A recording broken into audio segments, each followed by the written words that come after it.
बघा दादा, त्याची शरली येरधार, झाला सफल व्यापार. म्हणजे शिष्य सद्गुरूकडे गेले आणि त्यांना विचारू लागले, जन्म मरण केम टळेसे महारे. मग सद्गुरू काय म्हणले, हूँ कोण छू एवो विचार करे ते वारे. म्हणजे माझे जन्म मरण कसे टळेल, तर तू कोण आहेस याचा विचार करशील तेव्हा टळेल. तू ज्याला मी माझा म्हणतो तो स्थूल देह, त्याला षड्विकार आहे. त्याला कुळ, जाती, गोत्र, वर्ण, आश्रम, नाम इत्यादीचा भ्रम होतो. हा मांसमय आहे. आणि स्थूल शरीरातील सप्त धातू, रस आहे, रक्त आहे, मांस आहे, मेद आहे म्हणजे फॅट म्हणजे चरबी, अस्थी आहे, मज्जा म्हणजे बोन मॅरो, शुक्र म्हणजे रिप्रोडक्टिव्ह टिश्यू. आता जायते, आस्ती, वर्धते, विपरिणमते जोय, अपक्षीयते, विनश्यती, षड्विकार कही सोय. स्थूल शरीर आकारवाने, त्याला षड्विकार आहे. जायते म्हणजे जन्मतो, आस्ती म्हणजे असतो, वर्धते म्हणजे वाढतो, विपरिणमते म्हणजे तरुण होतो, आणि अपक्षीयते म्हणजे वृद्ध होतो, आणि विनश्यती म्हणजे नाश पावतो किंवा मरतो. आता हे 5 कोश आहेत. कोश म्हणजे आवरण, झाकण. अन्नमय कोश. कोणता कोश? अन्नमय कोश. आता स्थूल देह कसा आहे, सुख दुःखानुभवरूप भोगाचे स्थान आहे. आता स्थूल देहाला कळत नाही म्हणून तो तू नाही, आणि याच्यावर तुझी सत्ता नाही म्हणून तो तुझा नाही. सूक्ष्म देह आणि स्थूल देह खरा नाही, कारण ते तिन्ही अवस्थेत तिन्ही काळात सारखा राहत नाही, बदलतो. आणि जी वस्तू बदलती ती वस्तू मरती, मिथ्या आहे. हे शास्त्राचा सिद्धांत आहे. आता सूक्ष्म देह म्हणजे लिंग देह 17 तत्वाचा. तर शिष्य म्हणतो, स्थूल देह तो हो नाही, सूक्ष्म देह हो जान.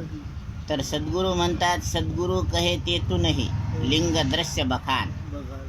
आता 17 तत्व बघा. आता पंचप्राण, प्राणवायू हृदय स्थानात राहून 21,600 श्वासोश्वास होतात. अपानवायू गुदस्थानात राहून मलमूत्र विसर्जन करतो. समान वायू नाभी स्थानात राहून अन्न रस नाडीद्वारा सर्व शरीरात पोहोचवितो. उदान वायू कुठं राहतो? कंठस्थानात. अन्न पाण्याचे विभाजन करून स्वप्न पाडतो आणि उचकी आणण्याची क्रिया करतो. व्यान वायू सर्वांगात राहून सांध्यातील चलनवलन क्रिया करतो. आता याच्यात उपप्राण आहेत.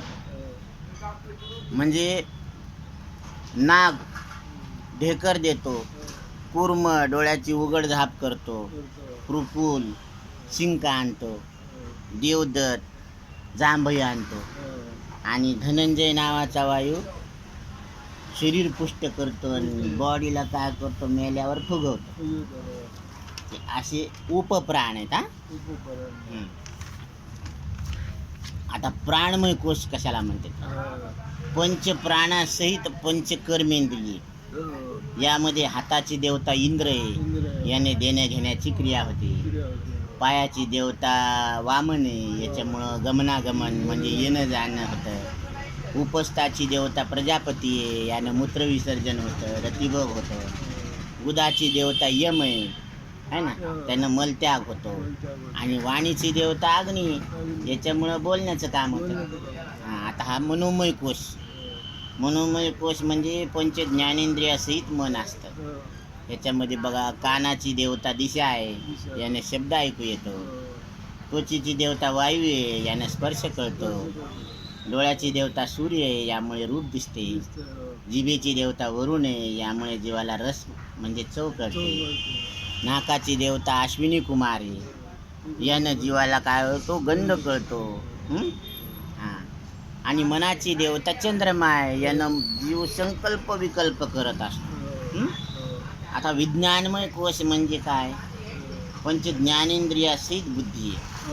आता बुद्धीची देवता ब्रह्मा आहे, याने जीव निश्चय करतो. चित्ताची देवता नारायण आहे, याने जीव चिंतन करतो. अहंकाराची देवता रुद्र आहे, यामुळे जीव अहमपणा करतो. अंतकरणाची देवता विष्णू आहे, याच्यामुळं स्फुरण होतं, सुखदुःखाचा बोध होतो. म्हणून काय सांगते, मनोबुद्धी अहंकार चित्तानि नाहम न च श्रोत्र जिह्वे